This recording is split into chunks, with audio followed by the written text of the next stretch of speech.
मैंने मीटिंग में डिस्ट्रिक्ट इंतज़ामिया को शुक्रिया भी किया और मुबारक भी किया, क्योंकि काफ़ी अच्छा डिस्ट्रिक्ट के हवाले से परफॉर्मेंस रही है। डिस्ट्रिक्ट कैपेक्स के भी और सेंट्रली स्पॉन्सर्ड जो हमारी स्कीमें हैं उसके इस्तेमाल में, और जो यूटी कैपेक्स के तहत इनको पैसे मिले हैं उसमें भी अब साल के चंद ही महीने बचे हैं जिनमें काम मुमकिन है। तो इनसे मैंने गुजारिश की है कि बाकी अक्टूबर, नवंबर और बर्फ़ पड़ने तक दिसंबर में जितना और ज़्यादा काम में तेज़ी लाई जा सके हमें ये करना होगा, ताकि कम से कम पैसा जो है वो ज़िले के तरफ से लैप्स हो जाए 31 मार्च को। तरीके से लोग का कहना है कि हम नेशनल कॉन्फ्रेंस और जो राज्यसभा में जो है वो पार्टिसिपेट नहीं करेंगे। क्या आप एआईपी या पीडीपी या अदर हमने सबसे, आज आपने देखा होगा हमारे चारों उम्मीदवार वो मीडिया के सामने आए और उन्होंने पीडीपी और बाकी एआईपी और सबको, उस वक्त तो सजाद लोन साहब की तरफ से कोई बयान आया नहीं था, उन्होंने सजाद लोन साहब से भी अपील की थी कि वो नेशनल कॉन्फ्रेंस के हक में वोट दें।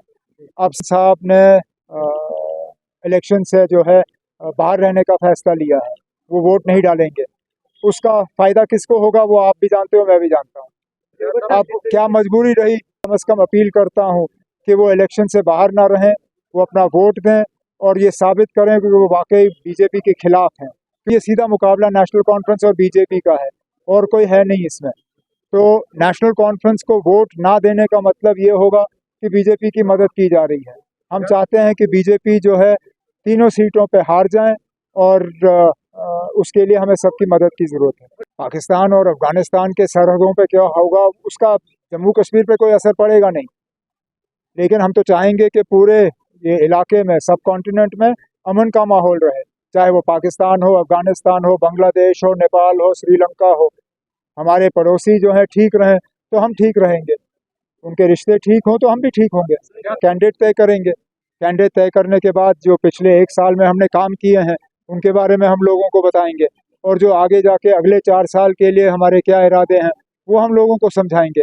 एक बेहतरीन उम्मीदवार हम लोगों के सामने रखेंगे और उम्मीद करेंगे कि बडगाम के लोग जो हैं उस उम्मीदवार को कामयाब करेंगे। इसी तरह नगरोटा, आप सिर्फ बडगाम की बात कर रहे हो, लेकिन नगरोटा में भी इलेक्शन है, वहाँ पे भी नेशनल कॉन्फ्रेंस का उम्मीदवार उतरा था। हम उम्मीद करते हैं कि इस बार भी नेशनल कॉन्फ्रेंस का उम्मीदवार उतरेगा और वहाँ हम जीत की कोशिश करेंगे। अब अगर हमें बीजेपी की मदद करनी होती तो हम अपना उम्मीदवार चौथे सीट पे खड़ा क्यों करते? फिर तो हम समझौता करते ना। और वैसे भी सजाद लोन साहब, अब उनकी सियासी सोच और मेरी सियासी सोच में थोड़ा सा फ़र्क है। मैं तो ये मान के चलता हूँ कि हमने पूरी कोशिश की थी कि कांग्रेस जो है वो चौथी सीट पर लड़े, क्योंकि कामयाबी की सबसे बेहतरीन मौका था अगर कांग्रेस वो लड़ती, लेकिन कांग्रेस ने ना लड़ने का फैसला लिया, इसलिए हमें मजबूरन अपना उम्मीदवार वहाँ पे उतारना पड़ा। लेकिन हम तब भी जीत की जो है उम्मीद लगाए बैठे हैं। अगर वाकई सजाद लोन साहब बीजेपी को हराना चाहते हैं तो वोट देना हमारे हक में, उनका इलेक्शन से बाहर रहना बीजेपी को फायदेमंद है। तो हमारे ऊपर इल्ज़ाम लगाने से पहले वो अपने इसको देखें ना कि वो क्या कर रहे हैं। बीजेपी को अगर वो हराना चाहते हैं तो वोट दें, इलेक्शन से बाहर क्यों रह रहे हैं, है ना।